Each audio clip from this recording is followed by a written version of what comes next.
Hello, everyone. Welcome back to the Out of Spec podcast. I'm your host, Francie. Thanks for plugging in with us today. If it's your first time, welcome. Please make sure to let us know how much you enjoyed this episode at the end. But also, you're here to get some data, which is what it's all about. We're a bunch of EV enthusiasts over here in the Out of Spec world, and we're all about these electric stories, from real world stories to interviews with experts to also just covering breaking news and, of course, the facts. So even though some folks might think that EV sales have been taking a hit, the numbers actually tell a very different story. Globally, EV sales are on the upswing in 2024. For example, the first half of this year saw a solid 20% boost compared to this same time last year.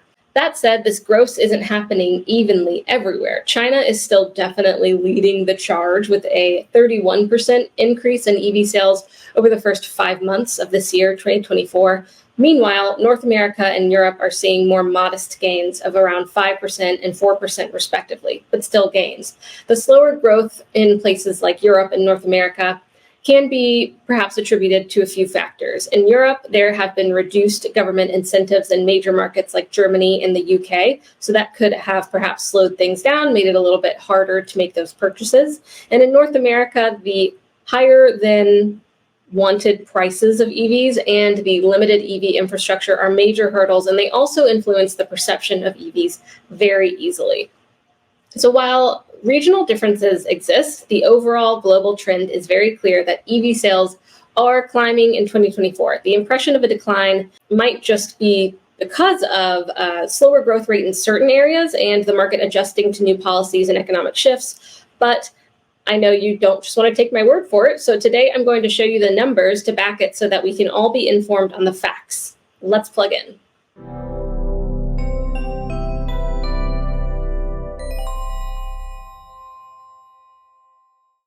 This episode is made possible by the support we get from Fort Collins Kia. If you are in the market for any electric Kia, not only do they never add market adjustments, they will deliver your car to you anywhere in the 48 contiguous states for out-of-spec viewers. More information in the link in the show notes. Of course, reasons for thinking EV sales are down when they aren't could be attributed to media coverage. Media reports often focus on short-term events or market fluctuations, and if there are any temporary drops in EV sales in certain regions or months, these might be highlighted in the news, leading people to think that overall sales are declining when they are not. Also, supply chain issues that are a result from the disruptions from the COVID-19 pandemic are still rippling through. There were semiconductor shortages, there were delays in production, and that affected the availability of EVs. And these disruptions might still be interpreted as a decline in demand rather than a supply issue. It's always important to note what's really going on, though. This most recent quarter, we saw over 330,000 EVs sold in quarter two in the US. Of course, it was led by Tesla, and I want to show you some of these numbers. And I also want to give just props because Kelley Blue Book and Cox Automotive make these sales reports for vehicles in the US so available to the public, and it is all put into a nice, well-organized package. So thanks, y'all, for this easily accessible information. So as you can see here, quarter two of last year, there were not even quite 300,000 EVs sold. And then this year, we are over 330,000 EVs sold in quarter two of 2024. Of course, Tesla continues to dominate the market. Over 100,000 Model Ys were sold in the quarter. And that is just the most popular car on the market. It's got good range. It's got, of course, the Tesla Supercharger network, the Tesla software, and it's also got good space. But not too far behind, BMW had over 14,000 EVs sold, Chevrolet over 11,000, Ford over 23,000 EVs sold. That is the Ford Mach-E, Mustang Mach-E, or the Ford F-150 Lightning. Those are their options. Of course, they do have the Ford E-Transit, but that's a bit more of a commercial vehicle rather than the consumer. Hyundai saw over nearly 17,000 EVs sold. Kia, over 17,000 EVs sold. And Mercedes, over 9,000 EVs sold. Nissan, over 7,000. Rivian, nearly 14,000 EVs sold in quarter two. And Toyota, 7,500 EVs sold. Of course, I didn't hit all the brands there, but you can easily find this online, which is pretty cool. So not only do they organize it by brand, but also the specific electric vehicle model. So if you're curious, you can see these sales. And as I have already noted, they are up from last year. We continue to sell EVs in this market, and you can see it clearly with the data. EV registrations by state is also an interesting way to be able to see this market growth. So I'm going to bring that up here. This is from the U.S. Department of Energy. They track a lot of this interesting information as well. So I'm just going to, close your eyes, pretend like you didn't see this graph. Who do you think are the leading states in terms of EV registrations? Of course, California I think this is so far. So this was last updated last month in June of 2024. California has approximately 1,178,000 light-duty electric vehicle registrations in 2023. So this is information from the fourth quarter of 2023. Sometimes they take a bit to aggregate all of this data. It is followed by Florida with over 230,000 EV registrations, and then Texas with over 210,000 EV registrations. Those are the top 3 states for EV registrations, and you can see across the board where they are. Some of them are very low, as West Virginia, just over 2.5 thousand, and then Wyoming, it won't even let me hover over it, but pretty low. So you can see those, and that is pretty interesting. I do want to touch on the fact that EV tax incentives have also progressed EV sales as well. Of course, there's the EV tax incentive for new EVs. So this is new EVs specifically that are subject to eligibility for the $7,500 EV tax credit. For this to be available, for an EV to be eligible, the final assembly must be in North America, and the battery components, 50% of the battery components must be manufactured or assembled in North America or in one of the countries that we have trade agreements with, but they're pretty strict rules. A portion of the critical minerals used in batteries must be sourced from the U.S. or its free trade partners. That's what I'm speaking about there. There also are income limits for single filers. You must have less than a household income limit of $150,000. For the head of the household, it must be less than $225,000, and then for joint filers, it must be less than $300,000. There's also vehicle price limits. For the cars, the MSRP has to be $55,000 or less. For SUVs, trucks, and vans, the MSRP must be $80,000 or less. There's also the used EV tax credit. This is subject to the vehicle age, purchase price, seller requirements, and income limits as well. This is at most, it's capped at $4,000. So for the vehicle age, it must be at least 2 years old. For the purchase price, it must be $25,000 or less. For the seller requirements, it must be purchased from a licensed dealer. Can't just be friend to friend. And then the income limits. So for single filers, it must be less than $75,000. For the head of the household, it must be less than $112,000. And for joint filers, it must be less than $150,000. The credit amount is up to 30% of the sale price, which is capped at that $4,000 that I noted. I think that these EV incentives, these are from the federal government, but of course, your state might have other EV incentives. If you go to the site Electric for All, you can put in different area codes, zip codes, and see all of the options that are available to you. Right now I have a 90210 because that is, of course, a zip code I could remember from California.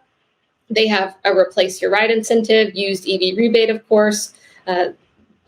Also you can get the $7,500 on leased vehicles. That is through the dealership. That's applicable for everyone.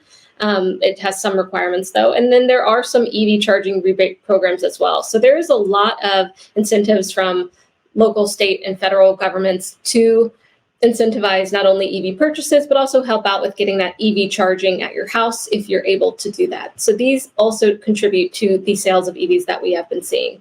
I want to talk about some research from the International Energy Agency. They have a lot of good research that I want to dive into today as well. The International Energy Agency, as a background, is an autonomous intergovernmental organization. It was established in the early 70s, and it works to ensure reliable, affordable, and clean energy for its member countries and beyond. So here are some key points about the IEA.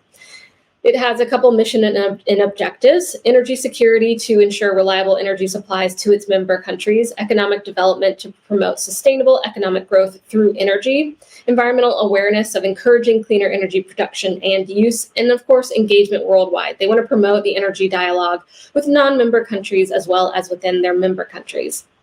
They have a couple of key activities. Of course, kind of everything I just mentioned, but also they collect and disseminate energy data and statistics. They provide policy advice and recommendations to member and non-member countries. They conduct research on global energy issues and trends, and they also help coordinate collective responses to major disruptions in oil supplies. One thing that I want to talk about is this specific Global EV Outlook 2024 Trends in Electric Cars document that they have that has some really interesting data. So first, I'll summarize things a little bit. Electric car sales are rising worldwide. They're mostly happening in a few key markets. In 2023, nearly 60% of new electric car registrations were in China, about 25% in Europe, and 10% in the United States. This shouldn't be a surprise to you that EVs are very popular in China. These three reasons combined made up almost 95% of global electric car sales. In these areas, electric cars are becoming a significant part of the local markets. Over 1/3 of new car registrations in China were electric in 2023, more than 1/5 in Europe, and then 1/10 in the United States. However, sales are still quite limited in other developed car markets like Japan and India.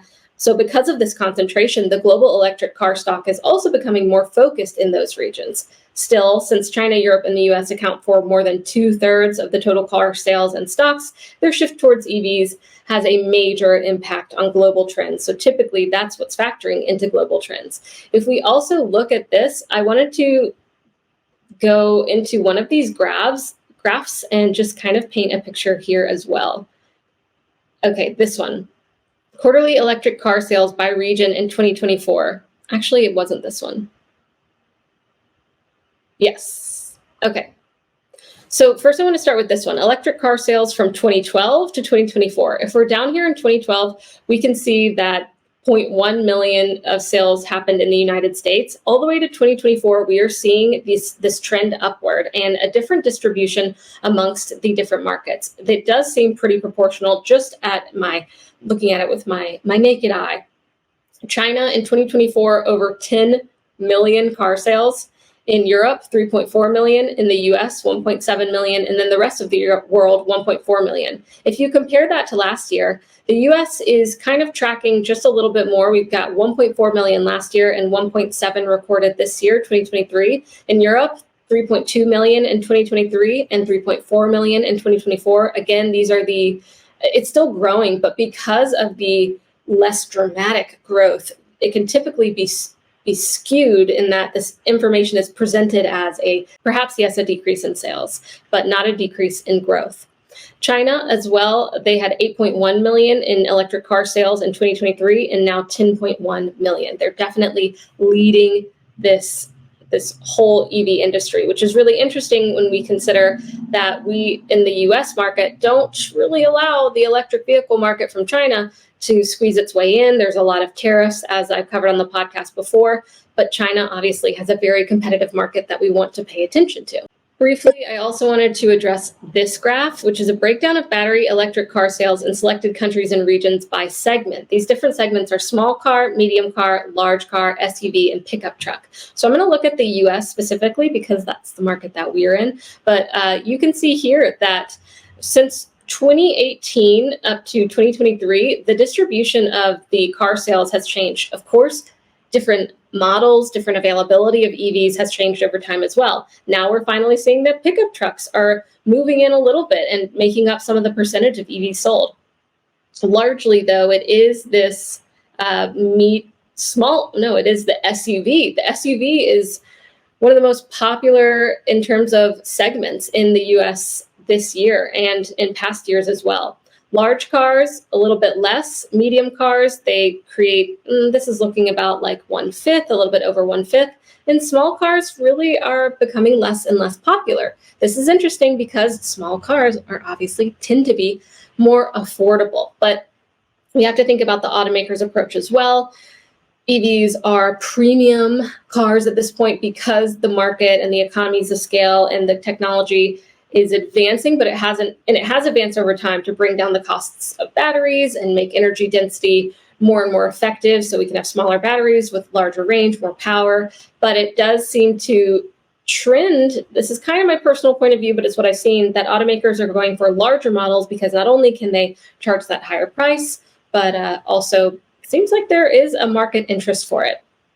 So I hope that those numbers really break it down for the general trends. While they might be quote unquote modest compared to history, they are still growing in terms of EV sales globally and in the US market. I want to know what questions that you have about the market. Now you have some numbers to back up whatever, thoughts were swimming around your head. And hopefully this is going to just charge up your information when it comes to EVs. Would love to know what was your first motivation in buying an electric vehicle, or if you haven't bought one, what's keeping you on the fence? Let me know in the comments. Of course, like and subscribe if you enjoy our stuff. Let us know, and review us on Apple Podcasts if you're listening in. Thanks, everyone. As always, drive safely, stay charged. See you next time on the next episode of the Spec podcast. Bye-bye.